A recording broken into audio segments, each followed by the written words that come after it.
Hello दोस्तों, this side CM Aamir Jain. तो आज ये वीडियो में अपन रिवाइज करेंगे AS21 consolidated financial statement, one of the most important topic of an CA inter advance accounts. अगर इसका वेटेज की बात करा जाए तो इसका वेटेज 14 टू 18 मार्क्स के अराउंड इसका वेटेज है। 14 मार्क्स का तो कंपलसरी क्वेश्चन आएगा ही आएगा, और हो सकता है थोड़े बहुत इसके एमसीक्यूज में भी कभी कभी या तो शॉर्ट क्वेश्चन पूछा जाए 4 मार्क्स के रिलेशन में। तो चलो इसका पहले बेस समझते हैं, बाद में AS21 पे आते हैं। तो ए लिमिटेड अगर एक कम दो कंपनीज है, एक तो ए लिमिटेड कंपनी है, एक तो बी लिमिटेड कंपनी है। अगर ए लिमिटेड बी लिमिटेड में 80% होल्ड करता तो अपन क्या बोलेंगे, ए लिमिटेड बी लिमिटेड की ही कंपनी है। अगर ए लिमिटेड बी लिमिटेड की ही कंपनी है और ए लिमिटेड को अगर बताना रहा कि मैं कितना बड़ा हूं, तो वो क्या करेगा, बी लिमिटेड के साम्राज्य को भी खुद में आ जाएगा। साम्राज्य मतलब क्या, उसका रेवेन्यू, उसका एक्सपेंस, उसका एसेट, उसका लायबिलिटी। मतलब अगर बी लिमिटेड खुद से 100 करोड़ रुपए कमाता और ए लिमिटेड खुद से सपोज 1500 करोड़ रुपए कमाता, ठीक है। अगर ये 100 करोड़ कहाँ पे दिखाएगा, वो खुद के stand alone financial statement. 1500 crore A limited कहाँ पे दिखाएगा, खुद का स्टैंड अलोन फाइनेंशियल स्टेटमेंट में दिखाएगा। अगर उसको दिखाना है 1500 crore plus 100 crore, that is 1600 crore का अगर उसका साम्राज्य दिखाना है, खुद का रेवेन्यू बताना है कि ए लिमिटेड कितना बड़ा है, तो उसको क्या प्रिपेयर करना पड़ेगा, कंसोलिडेटेड फाइनेंशियल स्टेटमेंट। सर ये कंसोलिडेटेड फाइनेंशियल स्टेटमेंट क्यों प्रिपेयर करते हैं, खुद का टोटल ग्रुप का मतलब क्या रहता है, देखो ग्रुप मतलब क्या रहता है, यहाँ पे देखो ग्रुप मतलब क्या, consisting of your parent and subsidiary, इसको बोलते हैं अपन ग्रुप। ये ग्रुप का कंसोलिडेटेड फाइनेंशियल पोजीशन दिखाना, फाइनेंशियल परफॉर्मेंस दिखाना, इसके लिए क्या प्रिपेयर करते हैं अपन, consolidated financial statement. Consolidated financial में कौन सी चीजें आती, वही 5 चीजें आती है जो नॉर्मल फाइनेंशियल स्टेटमेंट में आती। कौन सी 5 चीजें, एक रहेगा बैलेंस शीट, एक रहेगा पीएनएल, एक रहेगा कैश फ्लो, एक रहेगा नोट्स टू अकाउंट्स, और दूसरा रहेगा statement of changes in equity. वही नॉर्मल सी 5 चीजें जो आपके कंसोलिडेटेड फाइनेंशियल स्टेटमेंट में आती है। अभी देखो यहाँ पे मीनिंग देखो, ग्रुप का मीनिंग समझ गया आपको। ग्रुप मतलब क्या, consisting of parents and subsidiaries. तो यहाँ पर अगर यहाँ पे देखो, अगर ग्रुप में पेरेंट और सब्सिडरी का रिलेशन कब आता, जब पेरेंट के पास में रहता कंट्रोल। जब पेरेंट के पास में क्या रहता, कंट्रोल कैसे एक्वायर होता, कंट्रोल 2 चीजों से एक्वायर होता। या तो अगर आप बी लिमिटेड की बात करो, जब बी लिमिटेड में मोर देन 50% शेयर होल्ड कर रहे जिसमें वोटिंग राइट्स है। कौन से शेयर करता होल्ड जिसमें वोटिंग राइट रहती, इक्विटी शेयर्स की बात कर रहे हैं। इक्विटी शेयर जिस मोर देन अगर 50% इक्विटी शेयर्स होल्ड करे तो ए लिमिटेड क्या बोलेगा, मेरा बी लिमिटेड में कंट्रोल है। या तो वो कंट्रोल करे composition of an board of director, composition of board of director, तब जाके ए लिमिटेड बोल सकता है कि मेरा बी लिमिटेड में कंट्रोल है। अगर यहाँ पे देखो कंट्रोल मतलब इन सिंपल आपके क्वेश्चन पर्सपेक्टिव से बोलूं तो जहां पर मोर देन 50% बी लिमिटेड में, या तो आपकी जो भी सब्सिडरी रहेगी या तो जो कंपनी रहेगी आपने जिसमें इन्वेस्ट किया, अगर मोर देन 50% आप ओन करते हो तो वो रहेगी आपकी सब्सिडरी, और आप उसके क्या रहोगे, parent, that is holding company. अभी इसके बारे में देखो, यहाँ पर 2 चीजें, यहाँ पर एक लाइन समझो, इन्वेस्टमेंट लाइन बोलते हैं इसको।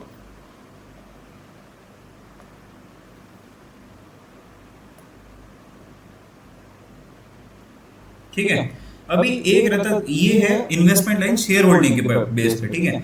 अगर कोई कंपनी में आप 0 से 20% तक होल्ड करते हैं तो ये क्या रहेगा आपका नॉर्मल इन्वेस्टमेंट। और नॉर्मल इन्वेस्टमेंट को आप कहाँ पे अकाउंट करते हैं, नॉर्मल इन्वेस्टमेंट को आप अकाउंट करते हैं AS13 में। AS13 में कैसे अकाउंटिंग होती है, याद आ रहा है कि आपको, करंट नॉन करंट के बेसिस पे। कोई कंपनी में आप 20% या उससे ज्यादा बट अप टू 50% होल्ड करते हैं तो वो क्या रहेगी आपकी एसोसिएट क्यों, क्योंकि यहाँ पे रहेगा आपका सिग्निफिकेंट इन्फ्लुएंस। और सिग्निफिकेंट इन्फ्लुएंस मतलब कौन सा, एसोसिएट वाला। तो एसोसिएट का कंसोलिडेशन यहाँ पे AS21 कवर करता है क्या, नहीं, एसोसिएट का कंसोलिडेशन कवर करता है आपका AS23। और जहां पर आपका 50% से ज्यादा और 100% तक रहता तो वो क्या रहता आपका, जहां पर आपका कंट्रोल एक्वायर हो जाता। और कौन सा कंट्रोल एक्वायर कर हो जाता तो वो क्या रहती है आपकी सब्सिडरी। और सब्सिडरी का कंसोलिडेशन कहाँ पे कवर होता, सब्सिडरी का कंसोलिडेशन कवर होता AS21 में। और यहाँ पर एक रहता है, एक तो रहती होली ओन सब्सिडरी, एक तो रहती पार्टली ओन सब्सिडरी। जैसे होली ओन मतलब क्या, कि अगर बी लिमिटेड में अगर आप 100% ओन करते तो आपका क्या रहता है, वो होली ओन सब्सिडरी। और पार्टली ओन मतलब क्या, जहां पर आप मोर देन 50% एक्वायर करते। सर ये समझ गया कि 80% ए लिमिटेड ओन करता है तो ए लिमिटेड बोलेगा मेरा कंट्रोल है बी लिमिटेड पे, पर जो बचे 20% है उसको क्या बोलूं, वो रहता आपका माइनॉरिटी इंटरेस्ट। क्या रहता वो, माइनॉरिटी इंटरेस्ट, एमआई बोलते हैं। माइनॉरिटी इंटरेस्ट मतलब क्या, कि ये बहुत सारे जनरल पब्लिक है जिसका बी लिमिटेड में इंटरेस्ट है, पर कंट्रोल किसके पास में, कंट्रोल तो एक जन के पास में होता है, हो सकता है, क्योंकि देखो 100 में से मोर देन 50 एक जन के पास में है, तो दूसरे जन के पास में लेस देन 50 रहेंगे, तो उसको बोलते हैं अपन माइनॉरिटी इंटरेस्ट। चलो अभी आते हैं इस पे। तो अपन ने क्या क्या देखा, ग्रुप देखा, कंट्रोल देखा, होली ओन सब्सिडरी का मीनिंग देखा, पार्टली ओन सब्सिडरी का मीनिंग देखा, माइनॉरिटी इंटरेस्ट का मीनिंग देखा। अभी क्या है, steps for preparation of an CFS. ये स्टेप्स अगर फॉलो करोगे तो आप गारंटीड है कि आपका सीएफएस प्रॉपर्ली बनेगा विद नो एरर्स। ठीक है, तो फर्स्ट स्टेप क्या है, पहले आइडेंटिफाई करो आपकी होल्डिंग कंपनी कौन सी है, सब्सिडरी कंपनी कौन सी है। सेकंड, आइडेंटिफाई करो कितना स्टेक है। कभी कभी क्वेश्चन में दिया जाएगा कि इतना स्टेक है, कभी कभी क्वेश्चन में नहीं दिया जाएगा, तो आपको क्या करना है, नंबर ऑफ शेयर्स जो होल्ड करता है divided by total number of shares multiply by 100 करोगे तो उसका परसेंट आ जाएगा, उसका होल्डिंग का परसेंट आ जाएगा, जो रिमेनिंग परसेंट है वो तो क्या रहेगा, माइनॉरिटी का परसेंटेज। फिर आएगा आइडेंटिफाई करो date of an acquisition of control. Control acquisition की डेट कौन सी रहेगी, जब उसने मोर देन 50% एक्वायर करा रहेगा, वो वाली डेट। फिर एक रहता है date of preparation of CFS. Date of consolidation और date of preparation of CFS एक होगा क्या, नहीं, अलग अलग रहता है। फिर analysis of reserves and surplus of subsidiary. इसको अंडरस्टैंड करो कि देखो, अगर ये है पूरा फाइनेंशियल ईयर, ये है 1 अप्रैल, ये है 31 मार्च। अगर आपने कोई सब्सिडरी को 30 नवंबर को आपके पास में कंट्रोल आ गया, ठीक है, तो इसके पहले का जो रिजर्व रहता है और इसके बाद का जो रिजर्व रहता है उसको एक नाम दिया जाता है। जो इसके पहले का रिजर्व रहता है उसको बोलते हैं अपन प्री एक्विजिशन रिजर्व, और इसके बाद का जो रहता है उसको क्या बोलते हैं अपन, post acquisition reserve. Pre acquisition और पोस्ट एक्विजिशन रिजर्व में क्या फर्क है, तो देखो, जब मैंने कंट्रोल एक्वायर कर लिया, मतलब क्या, जब मैंने उसका कंट्रोल, मतलब ए लिमिटेड ने 80% एक्वायर कर लिया, तो ए लिमिटेड एक गाना बोलेगा। ए लिमिटेड क्या गाना गाएगा कि भाई तेरा प्रॉफिट मेरा प्रॉफिट, तेरा लॉस मेरा लॉस, ये गाना गाएगा। पर जैसे उसने कंट्रोल एक्वायर नहीं किया तो वो ये गाना गा सकता है कि तेरा प्रॉफिट मेरा प्रॉफिट, वो बोलेगा नहीं भाई तेरा नहीं है, ये किसी और का है। तो जब उसने पोस्ट एक्विजिशन रिजर्व, मतलब जब उसने कंट्रोल एक्वायर कर लिया तो उसमें दो पार्ट्स हो गए, एक रहेगा होल्डिंग कंपनी का शेयर, एक रहेगा माइनॉरिटी इंटरेस्ट का शेयर। होल्डिंग कंपनी का जो प्रॉफिट रहेगा वो कहाँ पे लेके जाएगी, तो नॉर्मल सा उसके कंसोलिडेटेड पीएनएल में लेके जाएगी, कंसोलिडेटेड पीएनएल जो बनाएगी।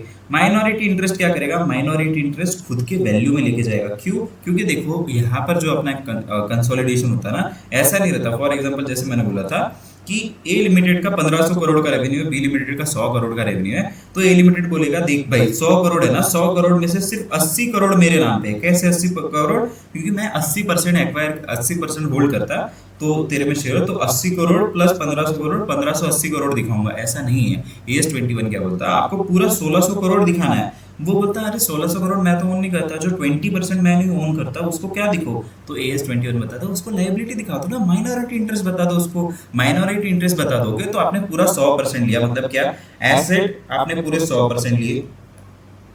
अंडरस्टैंड करो, यहाँ पे एसेट पूरे 100% लिए अगर ये फाइनेंशियल स्टेटमेंट है, लायबिलिटीज पूरे 100% ले ली, ठीक है। और मैं अगर माइनॉरिटी इंटरेस्ट 20% दिखा दूं तो क्या रहेगा, अगर एसेट मतलब 100 माइनस 20% दिखा दूं तो 80% तो आपके नाम से है, जो इनडायरेक्टली 80% मैंने दिखाया, सही है, ठीक है।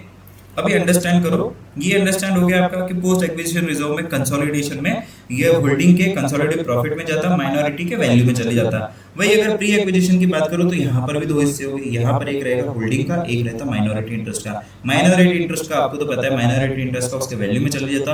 होल्डिंग का क्या है, देखो होल्डिंग का उसके वैल्यू में नहीं जाता है, ना ही उसके पीएनएल में जाता है। क्यों, उसकी वर्थ निकाली है मैंने। अगर जब प्री एक्विजिशन में जब उसको एक्वायर कर रहा होगा तो मैं उसकी वर्थ कैलकुलेट कर रहा होगा। वर्थ मतलब क्या, उसका प्रॉफिट देख रहा होगा, उसका नेट एसेट देख रहा होगा, नेट वर्थ देख रहा होगा। नेट वर्थ कैलकुलेट करने के बेसिस पे मैंने कुछ पैसा दिया होगा, अगर ज्यादा पैसा दिया रहेगा तो गुडविल रहेगा, कम पैसा दिया रहेगा तो कैपिटल रिजर्व रहेगा।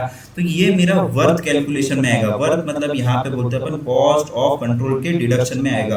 कैसे डिडक्शन में आएगा, वर्थ में आएगा, अपन सामने देखते हैं, ठीक है। तो देखो यहाँ पर जैसे बोला था, देखो प्री एक्विजिशन में यहाँ पर जो होल्डिंग का रहता है वो डिडक्ट होता है कॉस्ट ऑफ कंट्रोल में। आप सामने देखोगे माइनॉरिटी का प्री और पोस्ट डायरेक्टली उसके वैल्यू में ऐड हो जाएगा, और जो पोस्ट एक्विजिशन रहेगा होल्डिंग का उसके profit and loss consolidated PNL में चले जाएगा। अभी देखो एक चीज रहती, कभी कभी ना आपको डेट पता है।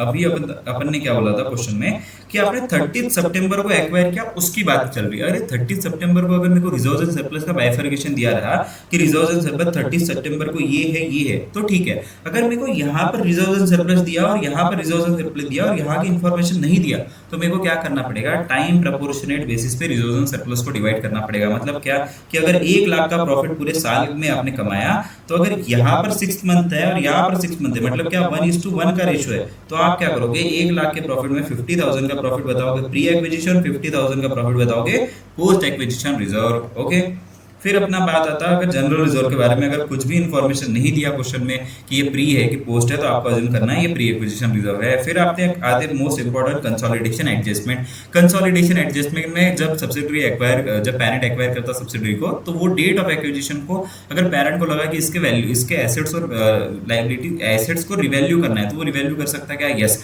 पर उसका एडजस्टमेंट कहाँ पे होगा, कंसोलिडेटेड फाइनेंशियल स्टेटमेंट में एडजस्टमेंट होगा। उसके stand alone financial statement of subsidiary में होगा क्या, नहीं। तो वहां पर क्या करना पड़ेगा, आपको एडजस्टमेंट का इफेक्ट तो लेना पड़ेगा रिवैल्यूएशन का। तो आप डेप्रिसिएबल एसेट में क्या करोगे, पहले तो डिटरमाइन करो वो डेट का वैल्यू, उसका डेट का वैल्यू कैसे डिटरमाइन करोगे कि जो डेप्रिसिएशन आपने पूरे साल का अगर चार्ज कर लिया होगा और आपने मिड ऑफ द ईयर में उसका एक्वायर किया, तो आपको क्या करना है, मिड ऑफ द ईयर की वैल्यू उसकी लेके आनी है। उसके बाद में उसका प्रॉफिट और जो भी रिवैल्यूएशन प्रॉफिट एंड लॉस रहेगा वो कैलकुलेट करना है। रिवैल्यूएशन प्रॉफिट एंड लॉस का क्या रहेगा, प्री एक्विजिशन की post acquisition, obviously pre acquisition रहेगा क्योंकि वो डेट ऑफ एन एक्विजिशन की बात चल रही। तो उसको अपने नॉर्मल जैसे आप प्री एक्विजिशन रिजर्व को बांटते हो वैसे पेरेंट और सब्सिडरी माइनॉरिटी इंटरेस्ट में डिवाइड करना है। फिर अगर रिवैल्यूएशन जब करते हो तो डेप्रिसिएशन एसेट में क्या रहता है कि आपका हो सकता है कि उसमें डेप्रिसिएशन ज़्यादा चार्ज करना पड़े कि कम चार्ज करना पड़े, क्योंकि मैंने क्या बोला था कि जो इसका एडजस्टमेंट रहेगा वो stand alone financial statement of subsidiary या पेरेंट में नहीं होता, ये कंसोलिडेटेड फाइनेंशियल स्टेटमेंट में होता। तो जो पोस्ट एक्विजिशन है उसका इंपैक्ट लेना पड़ेगा क्या, यस।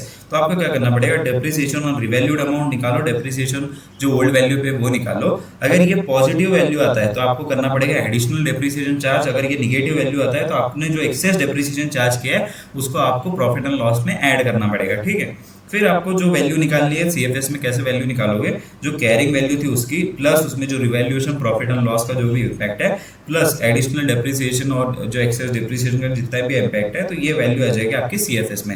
नॉन डेप्रिसिएशन एसेट में डेप्रिसिएशन का इम्पैक्ट नहीं रहेगा, बाकी सब सेम रहेगा। ये एक क्वेश्चन है, एग्जाम्पल है, आपको सॉल्व करना रहा तो यहाँ पे पॉज करके ये सॉल्व कर लो, आपको समझ जाएगा कैसे एडजस्टमेंट करना है।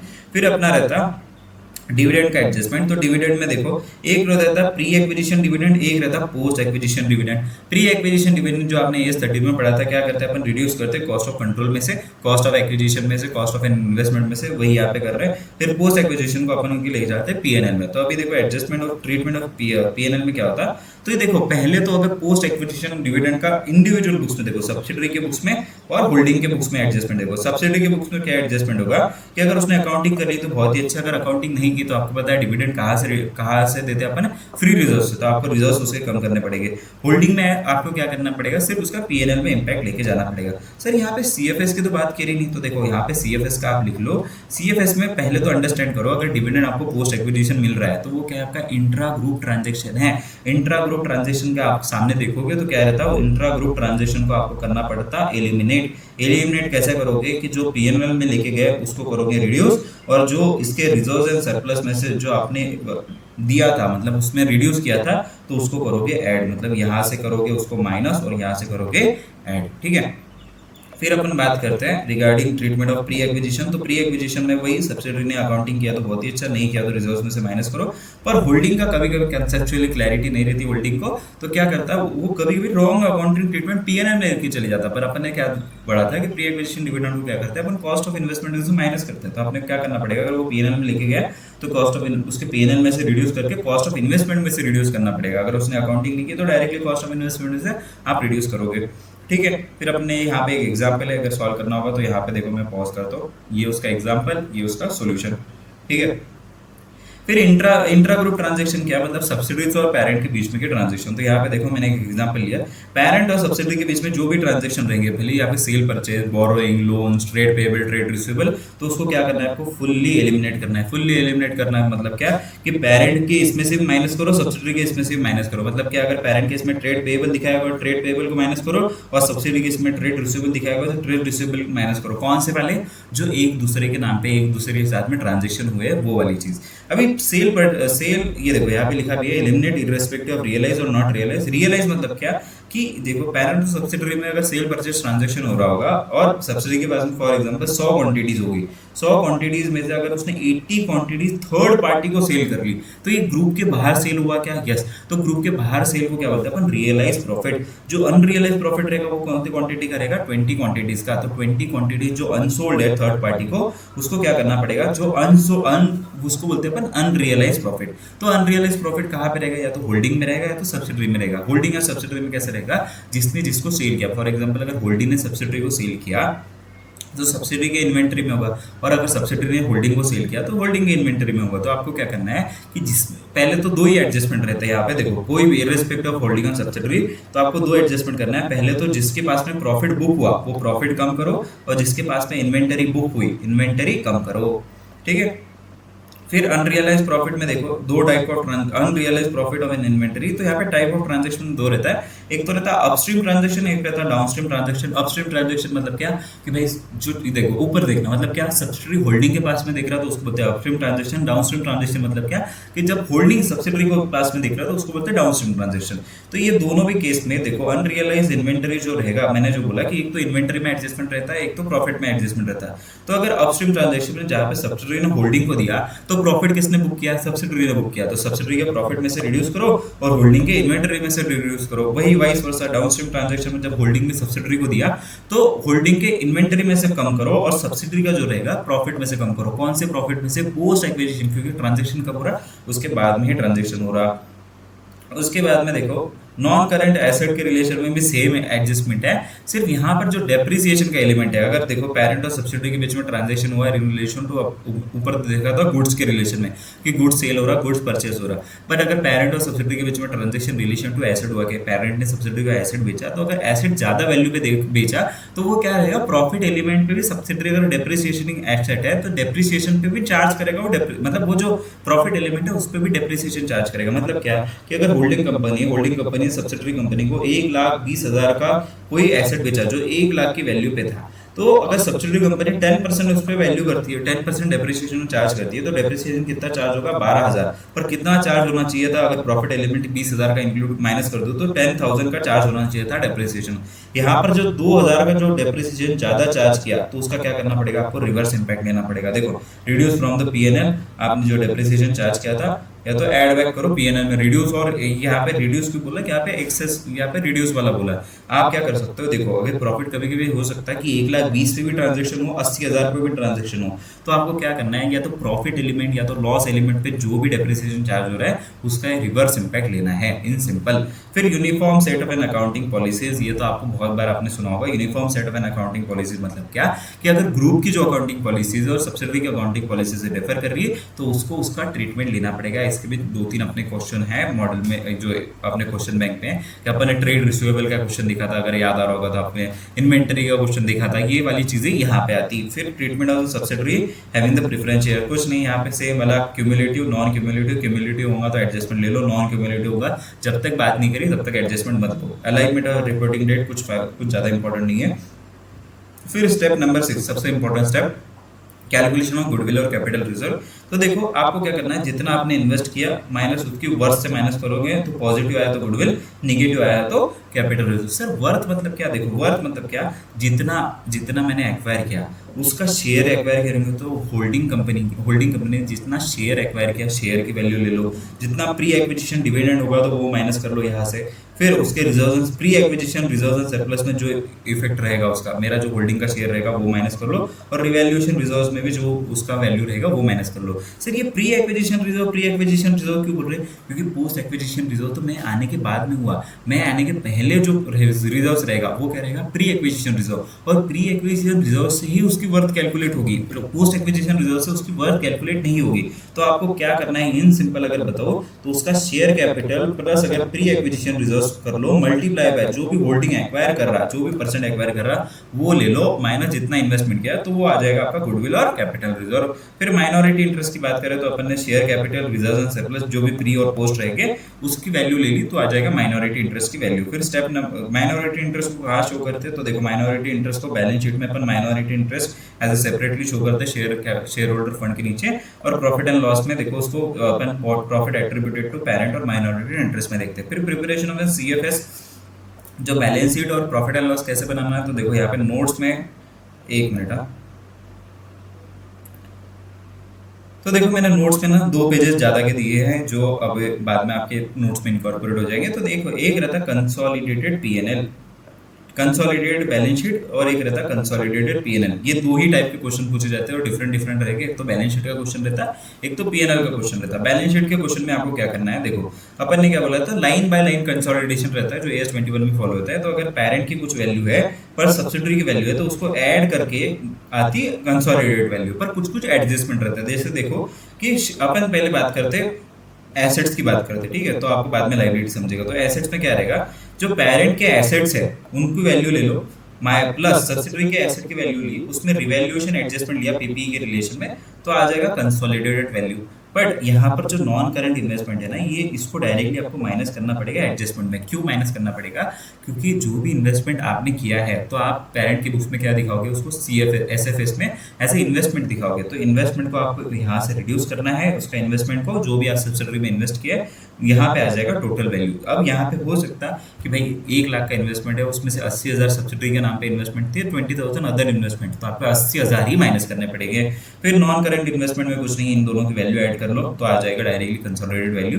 फिर इन्वेंटरीज में सिर्फ अनरियलाइज वाला एलिमेंट ले लो, बाकी सब तो इनकी दोनों की वैल्यू ऐड कर लो, तो यहाँ पे आ जाएगा वैल्यू। फिर यहाँ पर जो ट्रेड रिसीवेबल है, शॉर्ट टर्म एडवांसेस, अदर्स, तो दोनों की वैल्यू ऐड करो, उसमें इंटर कंपनी कुछ adjustment, inter company elimination adjustment होगा तो वो कर लो, तो आ जाएगा कंसोलिडेटेड वैल्यू। अभी पीएनएल के अभी लायबिलिटीज पे आते हैं। तो देखो सब्सिडरीज का अपन ने क्या बोला था, सब्सिडरीज का आप जो भी रिजर्व एंड सरप्लस है या तो शेयर कैपिटल है, पहले तो शेयर कैपिटल आप लेके जाते नहीं, उसका फुल्ली एलिमिनेट करना पड़ेगा। तो मतलब क्या करोगे आप, पेरेंट का शेयर कैपिटल प्लस सब्सिडरी का शेयर कैपिटल माइनस सब्सिडरी का जो भी शेयर कैपिटल रहेगा, तो आ जाएगा consolidated share capital. Reserve and surplus में क्या करना है आपको, सिर्फ जो पेरेंट का रिजर्व एंड सरप्लस है प्लस सब्सिडरी का रिजर्व एंड सरप्लस में कौन सा वाला, सिर्फ only post acquisition reserve and surplus, क्योंकि पेरेंट का जो राइट था सिर्फ post acquisition reserve and surplus पे था। प्लस अगर कुछ कैपिटल रिजर्व आता है, कैपिटल रिजर्व कहाँ से आएगा, गुडविल और कैपिटल रिजर्व के एडजस्टमेंट में से वो कुछ आता है, तो आप ले लोगे वो, तो आ जाएगा आपका consolidated reserve and surplus. Minority interest तो दोनों के बुक्स में रहता नहीं है, अपन सेपरेटली कैलकुलेट करते हैं, तो उसको यहाँ पे लेके आना है। फिर नॉन करंट लाइबिलिटीज में वही वाला इंटर कंपनी एलिमिनेशन, बाकी तो दोनों का ऐड करके यहाँ पे लेके आओगे। फिर सेम करंट लाइबिलिटीज में भी सेम दोनों का ऐड करो, इंटर कंपनी एलिमिनेशन कुछ होगा तो वो ऐड करके यहाँ पे लेके आ जाओ कंसोलिडेटेड वैल्यू। वही प्रॉफिट एंड लॉस में भी सेम रहता है। प्रॉफिट एंड लॉस में सिर्फ और सिर्फ एक तरह का एडजस्टमेंट रहेगा, डिविडेंड वाला, जो अपन ने बात करा कि वो डिविडेंड वाला आपको एडजस्टमेंट उसके पीएनएल के इनकम में से माइनस करना है, रिजर्व सरप्लस में से माइनस करना है। नहीं तो प्रॉफिट एंड लॉस में तो पूरा line by line he consolidation है, दोनों का ऐड कर लो। सिर्फ यहाँ पर जो भी एडजस्टमेंट रहेगा वो रहेगा इंटर कंपनी एलिमिनेशन, जो भी एडजस्टमेंट आपको दिख रहा है। जैसे देखो रेवेन्यू में मैंने क्या लिखा, इंटर कंपनी एलिमिनेशन, परचेज जो cost of material consume, purchase of SIT, जो changes in inventory of finish good WIP SIT, तो inter company elimination. Employ cost में कोई भी इंटर कंपनी एलिमिनेशन नहीं रहता, तो जनरली इसको ऐड कर लो। फाइनेंस कॉस्ट में क्या रहेगा, इंटर कंपनी एलिमिनेशन, अगर इंटर कंपनी बोरिंग होगा तो वो वाला एडजस्टमेंट रहेगा। फिर डेप्रिसिएशन में जो अपन ने देखा था अभी, एडिशनल डेप्रिसिएशन, एक्सेस डेप्रिसिएशन, वो चीजें। तो ये होने के बाद में आप क्या करेंगे, प्रॉफिट एंड लॉस उसको एट्रीब्यूट करना है होल्डिंग कंपनी को और माइनॉरिटी इंटरेस्ट के होल्डिंग जितना भी शेयर होल्ड करते हैं उसके रेशियो में, ठीक है। ये हो गया। उसके बाद में देखो अपन ने ये पढ़ लिया, फिर आता है ये देखो जो प्रिपरेशन ऑफ बैलेंस शीट और सीएफएस है, यही एकदम इंपॉर्टेंट पार्ट है ये चैप्टर का, जो एकदम ज्यादा वेटेज, मतलब 14 मार्क्स का क्वेश्चन आएगा तो यही से आएगा मेजॉरिटी चांसेस में। फिर प्रॉफिट एंड लॉस शेयरिंग में अपन ने क्या बोला था, एकदम सिंपल में बोलूं तो प्रॉफिट एंड लॉस शेयर उनके रेशियो में ही होगा, पर अगर कंपनी लॉस मेकिंग कंपनी है तो माइनॉरिटी इंटरेस्ट का वैल्यू तो छोटा सा रहता है, तो जितना उसका वैल्यू है उतना वैल्यू तक का वो प्रॉफिट एंड लॉस उतने वैल्यू तक का वो शेयर करेगा। अगर उसकी वैल्यू निगेटिव में जा रही है, सिर्फ जीरो वैल्यू, मतलब क्या कि अगर माइनॉरिटी की वैल्यू 10,000 है,